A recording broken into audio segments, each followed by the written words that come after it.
ধানুষ অভিনীত নতুন সিনেমা D55-তে নায়িকা হিসেবে যুক্ত হয়েছেন জনপ্রিয় অভিনেত্রী শ্রীলীলা। আমরণ খ্যাত নির্মাতা রাজকুমার পেরিয়াসামি পরিচালিত এই অ্যাকশনধর্মী ছবিটি নিয়ে শুরু থেকেই দর্শকদের আগ্রহ ছিল তুঙ্গে। কয়েক সপ্তাহ আগে সিনেমাটির আনুষ্ঠানিক ঘোষণা এলে গুঞ্জন ওঠে ধানুষের বিপরীতে দেখা যেতে পারে সাই পল্লবীকে।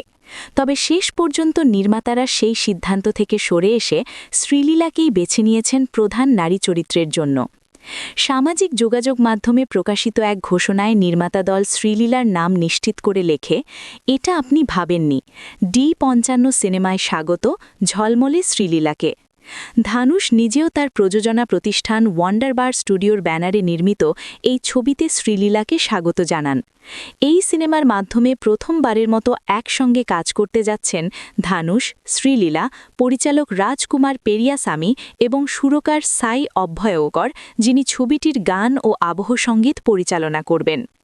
অ্যাকশন ঘরানার এই সিনেমায় বর্ষিয়ান অভিনেতা মাম্মুট্টির যুক্ত হওয়ার সম্ভাবনার কথাও শোনা যাচ্ছে, যদিও এখনও এই বিষয়ে আনুষ্ঠানিক ঘোষণা আসেনি।